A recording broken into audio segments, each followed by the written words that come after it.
오늘은 대강절 마지막 주일입니다. 그리고 며칠 후면 성탄절이죠. 성탄절에 상징물이 여러 가지가 있습니다. 크리스마스 카드나 혹은 추리 같은 데 보면 등장하는 것들이 있습니다. 마국간, 말구유, 강보 등등입니다. 그 중에서 빼놓을 수 없는 중요한 상징 하나는 바로 별입니다. 본문에 나오는 대로 동방박사들이 별을 보고 아기 예수를 방문하게 됩니다. 그래서 크리스마스 카드나 추리를 보면 또 교회 건축물이나 장식을 보면 별이 자주 등장합니다. 이스라엘 정식 베들레헴에 가면 예수 탄생 기념교회가 있죠. 그 교회당 꼭대기를 보면 별 장식이 있습니다. 그리고 교회당 안에 들어가면 바닥에 예수님이 탄생한 위치로 추정되는 지점에 별 장식을 새겨 놓았습니다. 이처럼 별이 많이 등장하는데 이 시간에 그 별의 의미가 과연 뭘까 함께 살펴보자 합니다. 동방박사들이 그 별을 보고 예수님을 만났어요. 그리고 그 후에 평생 마음속에 그 별을 간직하고 인생을 살아갔을 것입니다. 아무쪼록 저와 여러분도 마음속에 성탄의 별을 간직하고 그 별을 따라 살아감으로 큰 기쁨으로 승리하시기를 주님의 이름으로 축원합니다.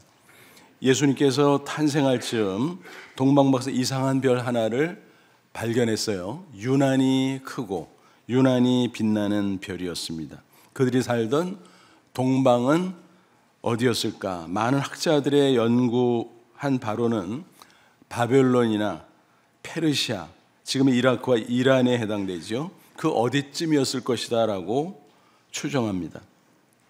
그들은 아마 별자리를 연구하는 천문학자, 점성가였을 것입니다. 별자리를 연구하면서 개인의 생사하복 또 국가의 운명을 예측하는 사람이었습니다. 얼핏 보면 마술사 비슷한 거 아니야 라고 폄하할 수 있지만 사실은 고대의 과학자 혹은 철학자입니다. 그들은 그런 능력으로 왕이나 귀족들의 자문관 역할을 감당하기도 했습니다. 그래서 난세에는 왕을 간택하는 킹메이커 역할까지 했다라는 것입니다. 이렇게 따져보면 상당한 권세와 지위를 가진 엘리트였겠구나. 맞습니다. 그들이 본 별, 그것은 하나님의 특별 계시의 방식이었습니다. 평소에 하늘에서 보던 그런 유의 별이 아닙니다. 아주 특별하고 신비로운 별, 그때 단 한 번 나타났던 별이었습니다. 마치 이와 같은 거예요. 불기둥, 구름기둥. 그때만 있었죠. 광야 시대. 또 출애굽기 3장 보면 모세가 호렙산에서 하나님을 만나죠. 그가 애굽의 왕자였는데 살인사건에 연루이 되어서 도피 생활했습니다. 미디안 광야에서 40여 년. 그런데 그 후에 호렙산에서 하나님을 만나게 되죠. 하나님은 영이시잖아요. 육안으로 볼 수 없잖아요. 그래서 하나님께서 모세에게 당신이 와 있다는 임재의 상징물을 가시적으로 보여줍니다. 그것은 특별 계시였습니다. 계시라고 하는 것은 감추어져 있는 비밀을 드러내서 보여주는 것입니다. 그러니까 보이지 않는 하나님이 당신의 임재했다는 사실을 보여주는 특이한 현상입니다. 호렙산에 떨기나무가 있었는데 거기에 불이 붙었어요. 근데 불꽃이 계속 타오르는데 놀랍게도 나무가 타질 않는 거예요. 불꽃이 계속 일어납니다. 평소에 보던 불과 전혀 다르지요. 하나님의 특별 계시의 방식으로 단 한 번 보여주신 그 불입니다.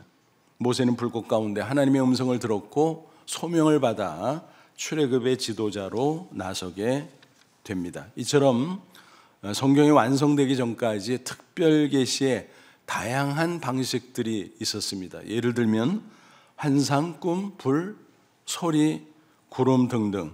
그런데 선지자들이 이런 계시를 통해서 하나님의 말씀을 깨달은 후에 그것을 기록으로 남겼습니다. 그게 바로 성경이죠. 성경 66권이 다 완성된 후에는 이런 방식의 특별 계시는 중지됐습니다. 왜냐하면 성경책 안에 하나님이 하시고 싶은 말씀 다 포함시켰거든요.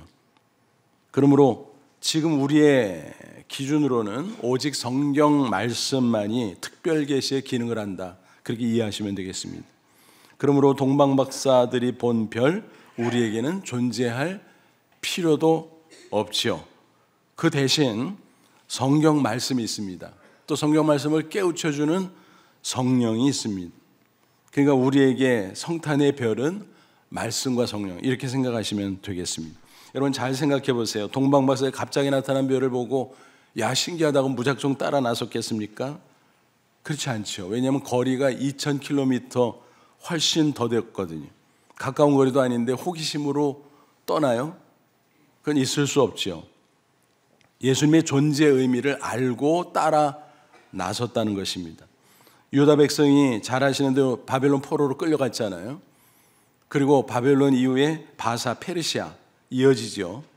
그런 지역들에 흩어져 살던 유대인들 가운데 신앙생활 잘하던 사람들이 아마도 이방인들에게 자연스럽게 교제하면서 성경 말씀을 전파하지 않았을까 상상할 수 있습니다.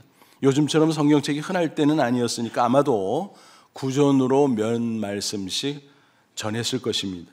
그 중에 동방박사들이 이런 구절을 듣고 기억하고 있었을지도 모르죠.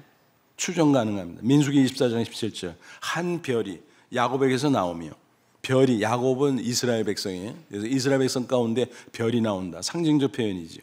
한 규가 이스라엘에게서 일어나서, 여기서 규는 왕의 권세를 상징하는 지휘봉 같은 거예요.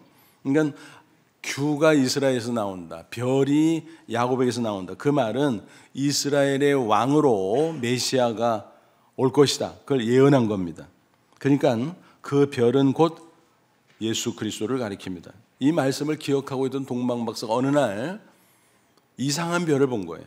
야, 유난히 크다, 유난히 빛나는구나. 저 별이 혹시 그거? 그렇게 아마 떠올리지 않았을까요? 그러면서 그들은 확신했어요. 맞아. 근데 별이 움직이는 거예요. 야, 메시아가 탄생하는 곳으로 이동하나 보다, 따라가 보자. 그래서 그들이 따라 나서 한 걸음 한 걸음 길을 가게 되었다는 것입니다. 그러니까 별의 움직임은 하나님의 말씀에 해당된다고 볼 수가 있습니다. 나를 따라와, 이리 와, 내가 안내할게, 그런 거죠. 이렇게 해서 동방박사들이 별을 따라서 갔어요. 그 길은 아기 예수를 만나러 가는 길이었습니다. 그러므로 그 길은 구원의 길이었고 더 나아가 승리의 길이었습니다. 그들이 별을 따라가다가 잠깐 놓친 적이 있었지요. 그래서 물어 가다가 헤롯 왕을 만나게 됐고, 그 후에 베들레헴을 알고 또 다시 별을 발견하고 계속 따라가게 되죠. 한참 가다가 별이 멈춘 곳이 있었습니다. 아, 여기 메시아가 탄생했나 보다. 맞았습니다. 9절 박사들이 왕의 말을 듣고 갈새 동방에서 보던 그 별이 문득 앞서 인도하여 가다가 악이 있는 곳에 머물러 서 있는지라. 그 별을 다시 발견한 동방 박사는 너무너무 기뻤어요. 10절 보니까 그들이 별을 보고 매우 크게 기뻐하고 매우 크게 기뻐하다. 사중 강조죠. 너무너무 기뻐요. 큰 기쁨을 표현하고 있습니다. 그 기쁨은 뭘까요? 아기 예수를 만난 구원의 기쁨이었습니다. 그러니까 그 길은 그들을 구원의 길로 인도한 것이었던 겁니다. 그 사실을 구체적으로 증거해 주는 게 바로 동방박사들이 아기 예수께 드린 3가지 예물입니다. 그들은 그 예물들을 드리며 경배했어요. 11절 보세요. 집에 들어가 아기와 그 어머니 마리아가 함께 있는 것을 보고 엎드려 아기께 경배하고 보배압을 열어 황금과 유향과 모략을 예물로 드리니라. 여러분 한번 그 장면을 상상해 보세요. 앞서 말씀드린 것처럼 동방박사는 나름대로 지체가 높은 자들 아니었습니까? 근데 아기에게 넙죽 엎드렸다 했어요. 야, 이게 또 뭐야? 또 경배는 예배라는 말이죠. 예배했다고? 그건 무슨 얘기입니까? 아기 예수가 하나님의 아들 메시아라는 사실을 믿음으로 인정했다는 것입니다. 그러니까 경배했죠. 그리고 보물상자 보배압을 열어서 그 안에 담겨져 있었던 황금유황 모략을 예물로 드립니다. 이 3가지를 가리켜서 흔히 동방박사의 3보라고 말합니다. 그 각각이 영적인 의미를 가지고 있습니다. 황금은 고가품이죠. 그래서 존귀한 왕에게 바치는 예물입니다. 그러니까 예수님을 왕 중의 왕으로 인정했다는 거예요. 유향은 제사할 때 피우는 향입니다. 하나님께 예배하는 거죠. 그러니까 예수님을 하나님으로 믿고 그 향을 드린 것입니다. 또 모략은 뭔가요? 일종의 방부제예요. 특별히 시신이 부패하는 것을 방지하는 약품입니다. 한마디로 말하면 장례용품이죠. 여러분, 뜻밖의 이야기죠. 생각해 보세요. 아기가 탄생하자마자 장례용품? 이게 사례 맞습니까? 전혀 맞지 않죠. 이상합니다. 일반적으로 생각하면 큰 신뢰가 될 수밖에 없습니다. 그런데 굳이 모략을 드렸다? 거기에는 필시 중요한 의미가 있기 때문이라는 것입니다. 그렇습니다. 모략을 드림으로써 그들은 장차 예수님이 십자가에 달려 죽으실 것을 예표했던 것입니다. 이것은 예수님이 십자가상에 달려서 운명하실 때 그 이후의 장례 절차와 연결이 됩니다. 십자가에 죽으신 예수님, 그 시신을 장례 치르는 것이 시급한 문제였습니다. 아무런 준비 없이 갑자기 닥친 일이었습니다. 그때 하나님이 예배해놨던 두 인물이 등장하죠. 아리마대 요셉, 부자였습니다. 그리고 주님을 믿는 자였습니다. 빈 무덤을 기증하죠. 그리고 니고데모 마찬가지 모략을 가져옵니다. 여기서 모략이 등장하죠. 그래서 아기 예수께 동방박사를 바친 모략, 니고데모가 바친 모략, 연결이 되는 것입니다. 그러니까 다시 정리해서 말씀드리면 동방박사들이 장차 있을 예수 그리스도의 십자가 구원을 믿음으로 멀리 바라보았다라는 것입니다. 동방박사들은 하늘의 별자리 연구하면서 아마도 세상의 이치, 인생의 이치에 대한 지혜를 가질 수 있었을 것입니다. 그럴수록 인생에 대해서 성찰하고 많은 고민했을 것입니다. 세상의 죄악이 가득하고 인간은 그 가운데 고달프게 살아가고 그러다가 마지막은 죽음을 맞이하고, 야, 이게 인생이란 말인가? 이게 세상이란 말인가? 그들은 그것을 깨달으면서 세상에는 아무런 소망이 없다는 사실을 절감했을 것입니다. 그러던 중 말씀을 들은 거예요. 메시아의 탄생에 관해서, 구세주의 오심에 대해서 그 계시의 말씀을 받은 거죠. 그러다가 그 이상한 별을 발견하고 매치가 된 거예요. 아, 그거구나. 메시아가 오시는 거구나. 가보자. 그렇게 된 겁니다. 마침내 그들은 아기 예수를 만났어요. 그들은 그분이 바로 모든 인생을 죄와 사망 그리고 모든 인생의 고통에서 구원해 주실 메시아 구세주라는 사실을 확신했던 것입니다. 그들은 예수님을 통해서 인생의 최종 목적지인 천국으로 들어가는 길도 발견할 수 있었습니다. 그러니까 기쁨이 충만한 거죠. 얼마나 기쁨이 컸겠습니까? 마치 캄캄한 밤에 갇혀있던 사람에게 한 줄기 찬란한 빛이 비추이는 것과 같은 큰 기쁨을 느꼈을 것입니다. 그렇습니다. 오직 예수님만이 하나님께 나아가는 유일한 구원의 길이요 영생의 길인 줄로 믿습니다. 예수님께서 친히 말씀하셨잖아요. 요한복음 14장 6절, 내가 길이요 진리요 생명이 나로 말미암지 않고는 아버지께로 올 자가 없느니라. 무슨 얘기예요? 여기서 길, 진리, 생명, 성경 원어 헬라어 단어 앞에 정관사가 각각 붙어 있어요. 영어 성경만 봐도 정관사가 붙어 있죠. 유일성을 나타내는 거예요. 하나님께 나아가는 유일한 진리, 유일한 길이다. 그리고 영원한 생명이다. 예수님 자신이. 그러니까 예수님이 구원의 길이요, 또 천국의 길이요, 영생의 길이다라는 것입니다. 인간은 죄와 사망에서 구원받는 그 기쁨을 누릴 때 가장 큰 기쁨을 맛보게 됩니다. 세상에서 어떤 소유를 얻으면 어때요? 기쁘지요. 근데 그것은 일시적인 겁니다. 사그라듭니다. 또 성공하면 어때요? 기쁘지요. 그런데 사라져요. 일시적이에요. 퇴색해요. 하지만 구원의 기쁨은 갈수록 풍성해지고 또 영원히 싱싱하다는 사실, 우리는 그것을 체험적으로 압니다. 요한복음 4장을 보니까 사마리아 여인 이야기가 나오죠. 그는 우물가에서 예수님을 만남으로 구원의 큰 기쁨을 맛보게 됩니다. 그전에는 불쌍한 여인이었죠. 남편을 5번이나 바꿨어요. 무슨 사연이 있는지 모르지만 지금은 남자와 동거하는데 혼인신고도 하지 않은 것 같아요. 그런 형편이니 얼마나 속이 썩어 문드러졌겠습니까?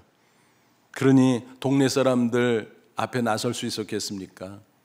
인정이 드문 때를 택해서 우물가에 나와 물을 기르려고 했던 것입니다. 그 불쌍한 여인, 예수님과 마주쳤어요. 아무도 없겠거니 하고 우물가로 나가는데 웬걸 한 남자가 있는 걸 보니까 유대인이에요. 사마리아인들과 유대인은 서로 상종을 안 하잖아요. 근데 예수님이 말을 거는 거예요. 여인이요, 나한테 물 좀 주지? 유대인 남자가 사마리아 여인이 나에게 말을 거네? 너무너무 이상했습니다. 범상치가 않았습니다. 그런 가운데 대화가 시작이 됐고 예수님이 불쑥 말씀하십니다. 당신이 내가 어떤 존재인가를 알았으면 오히려 나에게 요청했을 것이요, 귀한 선물을 달라고. 그러니까 예수님이 물을 달라고 먼저 말을 걸었지만 사실은 사마리아 여인이 예수님께 요청을 할 형편이라는 것입니다.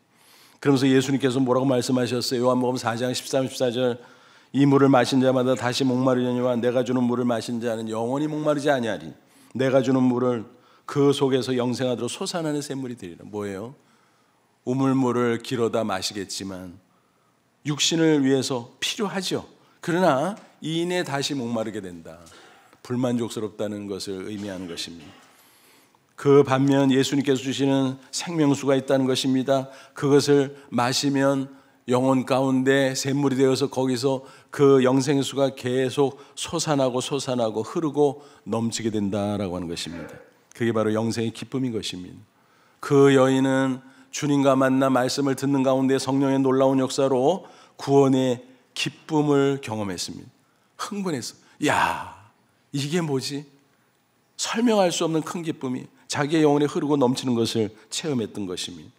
그래서 그는 물덩이를 버려두고 동네로 가지어 사람들을 만납니다. 그렇게 피해 다녔는데 오히려 만나러 갔어요. 그리고 외쳤습니다. 내가 그리스도 메시아를 만났소. 내가 구원의 기쁨을 맛봤어요. 여러분도 예수를 만나보시오. 그런 식이었습니다. 그것은 성탄으로부터 시작된 기쁨이었고 그 구원의 기쁨은 지상 최고의 기쁨입니다. 지상에서 미리 맛보는 천국의 기쁨인 것입니다. 이처럼 큰 구원의 기쁨을 맛보는 사람이야말로 진정 행복자인 것입니다. 세상의 그 어떤 성공, 세상의 그 어떤 소유를 거두고 가져도 경험해도 그것은 일시적이지 큰 행복, 영원한 행복을 선사할 수는 없습니다. 1950년대 할리우드에서 쌍벽을 이루었던 두 여배우가 있었습니다. 한 사람은 우리가 너무나 잘 아는 마릴린 먼로, 그리고 또 한 사람은 콜린 에반스입니다. 마릴린 먼로는 너무너무 유명하죠. 부귀영화, 인기, 명예 모든 것을 소유하고 누렸습니다. 문 남성의 인기를 독차지했습니다. 그런데 정작 내면에는 많은 갈등이 있었습니다.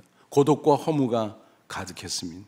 그 고통을 못 이겨서 몸부림치다가 다량의 수면제를 먹고 자살합니다. 세상을 떠난 거죠. 여러분, 얼마나 안타까운 인생이었습니까? 그 반면 콜린 에반스는 대단한 인기를 뒤로하고 어느 날 음악을 떠나요 은퇴 기자회견을 열었는데 이렇게 말했습니다.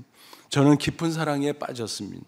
그 사랑에서 헤어날 수 없어서 나는 헐리우드를 떠나는 것입니다. 청중이 환호성을 지릅니다. 야, 도대체 저 미모의 여배우의 마음을 사로잡고 선택을 받은 주인공 남자가 누구란 말이냐, 모두가 궁금해 했던 것입니다. 그러자 말을 이어갔습니다. 내가 그를 선택한 것이 아니라 그가 나를 선택했습니다. 그는 바로 예수 그리스도입니다. 그분을 위해서 평생 살기 위해서 나는 이제 곧 신학교에 들어갑니다. 그녀는 신학교에 들어갔고 거기서 만난 선교사와 결혼해서 아프리카 선교사로 떠나게 됩니다. 7년간의 사역을 마쳤어요. 안식년으로 귀국을 했는데 빌리 그레이엄 목사와 만나게 됩니다. 빌리 그레이엄이 물었습니다. 후회 안 해요? 정말 행복한 거 맞아요? 그러자 그녀는 미소를 지면서 이렇게 대답을 했다고 합니다. 후회요? 무슨 후회요? 선교사의 자리는 영국 여왕의 자리와도 바꿀 수 없는 자리인거리요. 자신에게는 구원의 기쁨이 있다는 것입니다. 승리의 기쁨이 있다는 것입니다. 영광스러운 기쁨이 있다는 것입니다. 그 빌리 그레이엄의 복음사에게 동역하게 됩니다. 여러분 어떻습니까? 콜린 에반스의 고백에 공감하실 수 있습니까? 그것이 바로 구원의 기쁨이요 영생의 기쁨인 줄로 믿습니다. 그리고 인생은 누구나 궁극적으로 죽음을 맞이하게 되는데 이 구원의 기쁨, 영생의 기쁨이 분명하고 확실하면 죽음이 임박해도 천국에 들어갈 수 있다는 확신 때문에 얼마든지 평안하고 얼마든지 행복할 수 있는 것입니다. 오래전 천국 가신 장로님이 문득 생각이 납니다. 그분은 평소 건강하셨는데 말년에 위암에 걸리셨어요. 그러면서 얼마나 고통스러워하는지 뵐 때마다 마음이 아팠습니다. 병원에 자주 신방을 갔는데 고통을 호소하는 거예요. 제 손을 꼭 잡고 목사님 기도해 주세요. 그렇게 호소하는 것이었습니다. 그러면서 죽음이 임박한 것을 당신이 느끼면서 두려워했습니다. 물론 그분은 믿음이 너무너무 좋은 분이었습니다. 하지만 육신을 가진 존재였기에 죽음이 닥치는 것을 느끼면서 두려움을 경험했던 것입니다. 그래서 신방 갈 때면 사실 조심스러운 마음으로 가요. 오늘은 또 장로님이 얼마나 괴로워하실까, 어떤 얼굴로 나를 맞이할까. 그런 어느 날이었습니다. 예상을 깨고 아주 환한 얼굴로 맞이하는 것이었습니다. 그래서 속으로 아유 우리 장로님 많이 회복되셨나? 그래서 조심스레 여쭈었습니다. 장로님 괜찮으세요? 좀 나아지셨어요? 그랬더니 그대로라는 거예요. 그럼 뭐지? 고통은 그대로 내 마음에 평안이 충만하다 보니까 견딜만 하다라는 것입니다. 그러면서 간증하는데 꿈에 하나님이 천국을 보여주셨다는 거예요. 꽃이 만발하고 빛이 얼마나 찬란한지 너무너무 환하고 그 가운데 자기가 있는데 야 천국이구나, 천국이 이렇게 좋은 데야? 나 돌아가지 않을래. 그러다가 꿈에서 깼다라는 것입니다. 그 꿈이 얼마나 생생한지 깨어나고 나서도 눈에 선하고 심지어는 야 빨리 나 천국 가고 싶다 그런 마음이 든다는 겁니다. 이제는 더 이상 죽음이 하나도 두렵지 않다는 고백이었습니다. 그리고 일주일 후 천국에 들어가셨습니다. 아주 평안한 모습으로. 이런 간증을 들으면서 무슨 생각이 들어요? 맞아. 죽음의 복 중요하지. 그렇습니다. 사는 복도 중요하지만 죽음의 복, 그에 못지않게 중요합니다. 우리가 나이 들면서 점점 그러잖아요.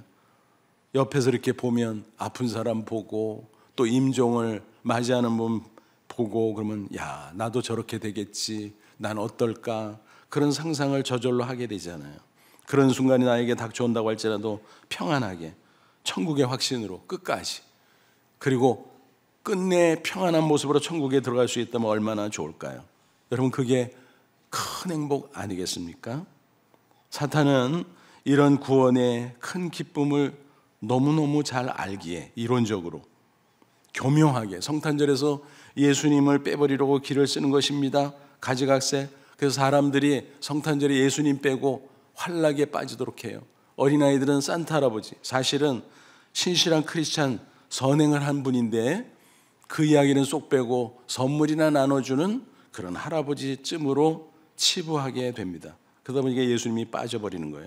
또 연말이 되면 미국이나 캐나다 같은 나라에서는 크리스마스 인사말 논쟁이 치열해집니다. 전통적으로 메리 크리스마스라고 인사를 하잖아요, 서로. 이제는 그럼 안 된다는 거예요. 주장하는 자들이 생긴 거예요. 그 이유가 뭔가 하면 특정 종교의 교주를 거명하면 타 종교인들에게 상처가 되는, 기분 나쁘다는 거예요, 세상에. 그래서 해피 할러데이라고 바꿔서 말하는, 메리 크리스마스 안 되고 해피 할러데이 그러라는 것입니다. 여러분 성탄절에서 어떻게 예수님 뺍니까? 크리스마스지 뭐 어떻게 크리스마스가 다른 말로 부를 수 있어요? 할러데이? 그러면은 행복한 휴일이라고 부르라고 말이 돼요? 어이상실이죠. 그러면 석가탄신일은 5월의 행복한 휴일 이렇게 불러야 되겠네. 차라리 성탄절을 지키지 말지. 그냥 연말연시라고 즐기고 지나가지. 참 이상합니다. 여러분 이게 영적으로 사탄이 사람들의 마음을 미혹하는 것임을 우리는 알아야 됩니다. 아무쪼록 이런 악한 일에 현혹되지 말고 오직 예수 그리스도를 믿음으로 구원의 기쁨, 영생의 기쁨을 누리며 살아가는 저와 여러분 다 되시기를 주님의 이름으로 축원합니다. 동방박사들이 아기 예수께 경배한 후에 또 어떻게 하지요? 이제 고국으로 돌아가야 되잖아요. 정말 위험한 상황이 있었습니다. 하지만 하나님께서 그들을 인도해서 승리의 길로 인도해서 안전하게 고국으로 돌아가게 해 주셨습니다. 헤롯이 문제였습니다. 헤롯이 유대인의 왕이 탄생한다는 이야기를 들으니까 마음이 혼란스러웠어요. 뭐? 내가 왕인데 무슨 왕이 또 나? 내 자식들도 아니고 제3의 인물이 왕? 그럼 이건 뭐야? 내 정저가 아니야? 그래서 종교제들을 급히 불러 모았죠. 대제장들, 서기관들, 성경 뒤져봐봐. 혹시 유대인의 왕이 탄생한다는 그런 말씀이 있나 봐봐. 그랬더니 이들은 척척 박사들이니까 미가서 5장 2절 보니까 유대 땅 베들레헴이라고 하는데요. 그리고 끝이에요. 그들은 성경 지식은 있었지만 믿음이 없었던 한심한 종교인에 불과했던 것입니다. 그렇게 해서 베들레헴을 알았던 이 헤롯이 동방 박사들을 불러서 쭉 이야기를 해줍니다. 그쪽으로 가보라고. 그런데 가서 아기 발견하면 나한테 꼭 와서 알려줘. 나도 아기에게 경배하고 싶어서 그래. 말은 그렇게 하지만 사실은 속셈이 있었지요. 메시아를 정적으로 여기고 제거하려는 그런 흑심이었습니다. 그때 하나님께서 그들을 보호하려고 어떻게 하십니까? 12절 보세요. 그들은 꿈에 헤롯에게로 돌아가지 말라 지시하심을 받아, 말씀하심을 받아 다른 길로 고국에 돌아가니라. 추측하건대 아기 예수를 만나러 갈 때 나타났던 그 별은 그들이 고국으로 돌아갈 때는 아마 사라지지 않았나 생각이 돼요. 그 대신 하나님께서 꿈으로 그들에게 말씀하셨습니다. 여러분, 성탄의 별도 사실은 하나님의 말씀이잖아요. 그와 마찬가지로 별은 사라졌어도 꿈으로 그들에게 말씀하셨습니다. 절대로 헤롯 왕에게 가지마, 그냥 다른 길로 해서 고국으로 빨리 가. 그들은 그 말씀을 알아들었고 다른 길로 고국으로 돌아갑니다. 안전하게 도착을 한 거죠. 여러분, 무슨 말이에요? 이제 별은 사라졌지만 하나님께서 그들 꿈을 통해서 말씀하셨다는 거예요. 다시 말하면 마음속의 별, 그게 하나님의 말씀이었습니다. 그들은 고국에 돌아간 후에도 마음속의 별을 보며 하나님의 말씀을 따라가며 인생을 살았을 것입니다. 그런 식으로 해서 여러 가지 고난과 환난과 핍박이 있고 험한 세상이지만 그들은 당당히 승리하고 또 승리하는 삶을 살아냈을 것입니다. 중간에 있었던 일을 우리가 한번 짚고 넘어가야 될 것 같습니다. 아기 예수를 찾다가 별을 잠시 놓친 적이 있었잖아요. 그래서 예루살렘에서 여기저기 묻고 다녔잖아요. 그러다가 헤롯 왕도 만나게 됐잖아요. 그런데 왜 별을 놓쳤을까? 별을 따라서 왔는데 왜 별을 놓쳤을까? 별이 큰데, 별이 유난히 빛나는데 왜 놓쳤을까? 그 이유가 있어요. 그들은 상식적으로 뭘 생각했을까? 유대인의 왕, 수도 예루살렘이겠지 뭐, 탄생지가. 그래서 예루살렘에 오니까 방심해서 여기 어디 있겠지. 근데 찾을 수가 없었던 거예요. 왕궁이었거니 찾을 수가 없었던 거예요. 지레짐작, 상식이 그들을 헷갈리게 만들었다는 것입니다. 여러분, 오늘 우리도 마찬가지예요. 우리가 신앙생활 하노라면서 말씀을 따라간다고 하지만 때로는 세상의 지식 때문에 헷갈릴 때가 있어요. 세상의 상식과 경험과 소문과 유행 때문에 현혹되어서 오히려 하나님의 말씀을 놓쳐버리는 때가 있다라는 것입니다. 혹은 자신의 욕심의 눈이 어두워져서 하나님의 말씀을 놓치는 경우가 있어요. 거기에 미혹돼서. 또 혹은 고난이 닥쳐올 때 겁을 집어먹고 두려운 나머지 자기도 모르게 하나님의 말씀을 놓치고 우왕좌왕할 때도 있다라는 것입니다. 그러므로 우리는 동방박사의 실수를 반면교사 삼고 별을 보고 잘 따라가되 결코 한순간도 놓쳐서는 안 된다는 것입니다. 한순간도 말씀을 놓쳐서는 안 된다는 것입니다. 끊임없이 오직 말씀을 따라가야 하는 것입니다. 시편 119편 105절 뭐라 그랬습니까? 주의 말씀은 내 발의 등이요 내 길의 빛이니이다. 내 가까운 발등을 비치는 등, 내 먼 길을 비춰주는 빛, 뭐예요? 말씀이 빛이 되고 말씀을 따라가면 빛이 보여주는 승리의 길을 갈 수 있다는 것입니다. 시편 128편 1절 여호와를 경외 그 길을 걷는 자마다 복이 있도다. 그래서 길이 나오죠. 하나님의 길. 여러분 한자로 길은 뭐예요? 도잖아요. 길도자. 근데 흥미롭게도 말씀을 의미하는 도, 그것도 동일하게 길도자입니다. 그러니까 뭐예요? 하나님의 길을 걸어간다는 것은 하나님의 말씀을 따라가는 걸 의미해요. 그러면은 복이 있는 사람이 된다라는 거예요. 승리의 삶이 펼쳐진다라는 것입니다. 그리고 또 히브리서 12장 2절은 이런 말씀이 나오잖아요. 믿음의 주여 또 온전하게 계신 예수를 바라보자. 바라보다는 무슨 뜻이라 그랬어요? 응시하다, 뚫어지게 보다, 시선을 집중하다. 뭐예요? 승리하신 예수님만 똑바로 바라보고 뒤따라가라 이 말이에요. 예수님을 따라가고 말씀을 따라가고 절대로 놓치지 말라. 이 원칙만 지키면 어떤 상황에도 세상에 유혹이 와도 물리칠 수 있고 세상에 고난이 와도 물리칠 수 있고 우리는 반드시 승리할 줄로 믿습니다. 승리한 이야기를 소개해드리죠. 우리 한국교회 카이캄이라는 단체가 있어요. 카이캄, 영문 용어 이니셜 조합한 말인데 카이캄. 원래 그 단체의 이름은 한국독립교회 선교단체 연합회. 그러니까 독립교회, 교단에 속하지 않은 독립적인 교회들이 허전하니까 이렇게 같이 어소시에이션, 협의회를 만들어서 동역하는 것입니다. 또 교회 외에 선교단체나 신학교들도 같이 가입해서 협력하는 것입니다. 그게 한국독립교회 선교단체 연합회라 그래요. 아주 큰 단체죠. 그래서 카이캄이라고 하는데 그 회장이신 송용필 목사님의 이야기입니다. 그분은 또 횃불 트리니티 신학대학원 부총장이기도 합니다. 그 외에 어와나 코리아 총재 등등 한국교회 굵직굵직한 사역을 감당하는 분이죠. 본래 미국에서 공인회계사 CPA로 활동하시다가 신학을 한 후 목사와 신학자가 되어서 한국으로 왔습니다. 귀국한 후 지금까지 귀한 사역을 감당하고 있는 것입니다. 그런데 그분의 간증을 읽을 수 있었어요.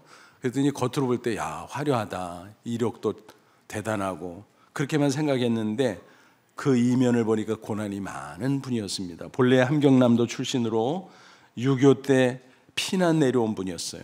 공주에 거처하면서 어린 시절 초등학교를 졸업했습니다. 그런데 중학교 진학을 못했습니다. 왜냐하면 돈이 없어서 등록금 낼 돈. 옛날에는 등록금 다 냈잖아요.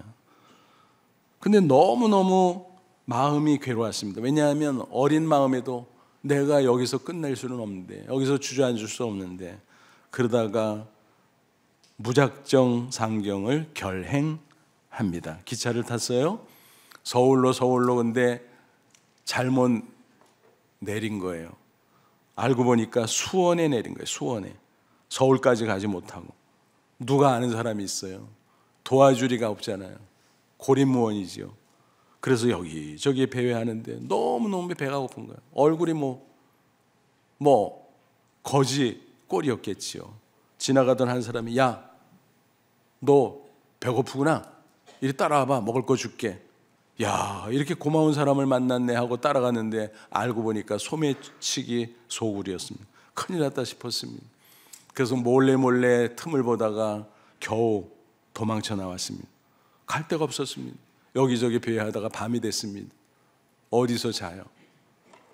그래도 수원역 근처여서 대합실이 눈에 띄어서 야, 저기 가서 자면 되겠구나. 거기 노숙인들이 덜어 있었습니다.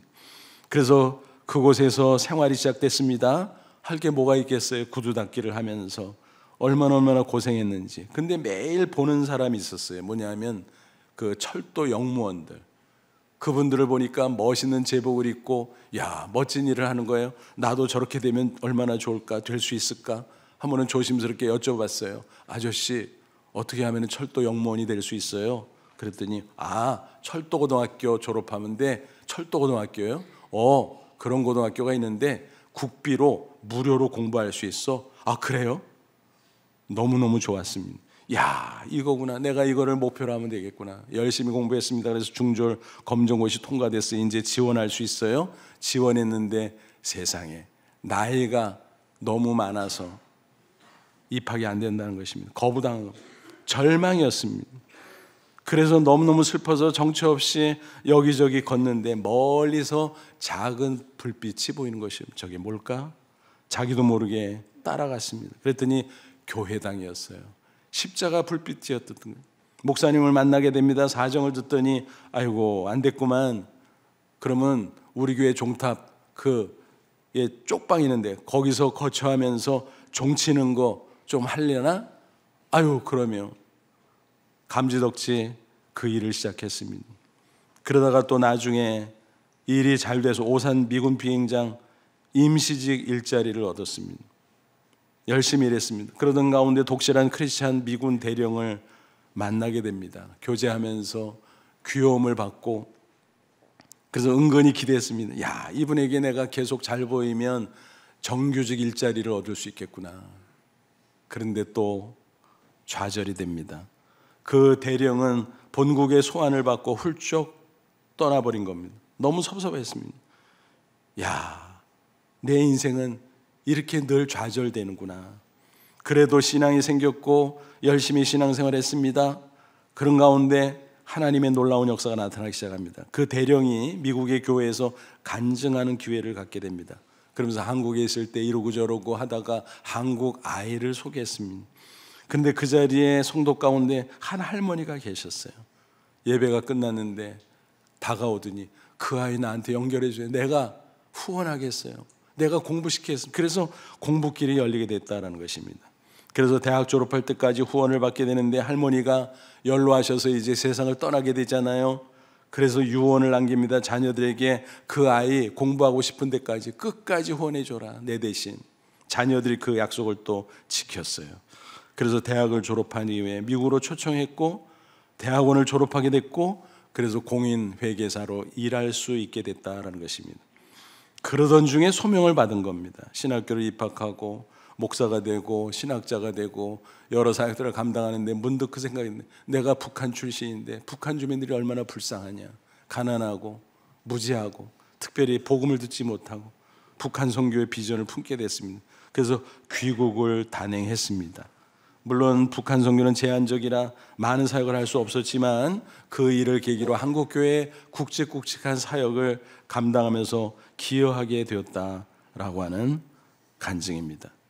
그는 말합니다. 모든 게 하나님의 은혜입니다. 그날 발견한 불빛을 보고 그의 인생이 풀리기 시작했다는 고백입니다.